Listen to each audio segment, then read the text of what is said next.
దక్షిణ కాశీగా విరాజిల్లుతున్న శ్రీశైల మహాక్షేత్రం శివనామ స్మరణతో మారుమోగుతోంది.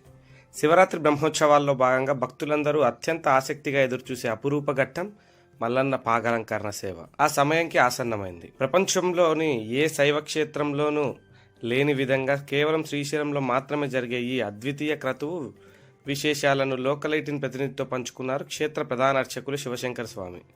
లోక కళ్యాణం కోసం పరమశివుణ్ణి పెళ్లి కుమారుడిగా ముస్తాబు చేసే ఈ వేడుక వెనుక ఎంతో ఆధ్యాత్మిక అంతరార్థం దాగి ఉందని ఆయన వివరించారు.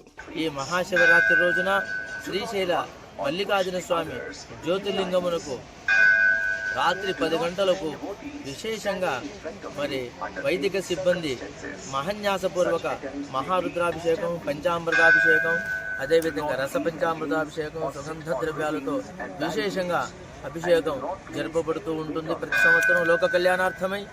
అదే భాగంగా ఆ రోజే రాత్రి 12 గంటలకు ఆది దంపతులైనటువంటి శ్రీశైల క్షేత్రాధిపతులైనటువంటి భ్రమరాంబా సమేత శ్రీ మల్లికార్జున స్వామి వార్లకు కళ్యాణోత్సవం కూడా జరపబడుతుంది.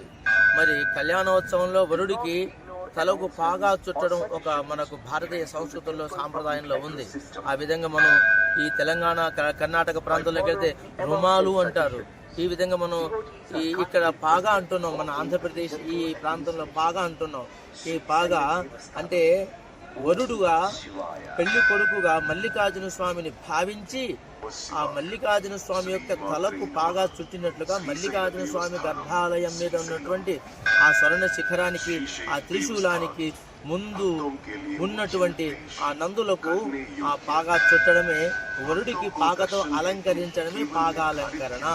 అంటే నూతన వధూరుడికి అంటే కొత్త పెళ్లి కొడుకుకు ఆ విధంగా పాగాలంకరణ చేసి భక్తులందరూ చూసి ఆనందించడం వల్ల ఆది దంపతులైనటువంటి ఆ మల్లికార్జున స్వామిని భ్రమరాంబాదేవిని చూసిన వాళ్ళందరికీ కూడాను తక్షణమే సమస్త దోషాలు పాపాలన్నీ కూడా తొలగిపోయి మల్లికార్జున స్వామి భ్రమరాంబ మాతల యొక్క సంపూర్ణ అనుగ్రహం కూడా కలిగేటటువంటి ఆ శుభ గడియలు. మరి కళ్యాణం అనగానే అందరూ కేవలం వివాహము పెళ్లి అని అనుకుంటారు.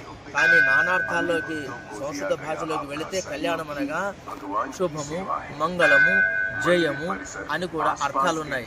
అంటే ఈ కళ్యాణోత్సవాన్ని రాత్రి కూడా అద్భుతంగా జరిగేటటువంటి ఆది దంపతుల యొక్క శ్రీశైల భ్రమరాంబ మల్లికార్జున స్వామి యొక్క కళ్యాణమును ఎవరైతే తిలకిస్తారో వాళ్ళందరికీ విజయము, మంగళము, శుభప్రదము కలుగుతుందని దీని అర్థం. కాబట్టి ఈ మహాశివరాత్రి రోజున మరి ఈ పాగాలంకరణతో శిరస్సుకు పాగా చుట్టినట్టుగా ఆ స్వామివారి స్వర్ణ ఆ గర్భాలయ ఆ త్రిశూలానికి నందులకు చుట్టినటువంటి ఆ పాగాలంకరణను చూసినట్లయితే సమస్త దోషాలన్నీ తొలగిపోయి స్వామివారి అమ్మవారి అనుగ్రహంతో సమస్త శుభాలు కూడా కలుగుతాయి. కళ్యాణోత్సవంలో ఆది దంపతుల యొక్క దర్శనం చేసుకొని మీ యొక్క జన్మను సార్థకం చేసుకోవలసిందిగా అందరినీ కోరుతున్నాము.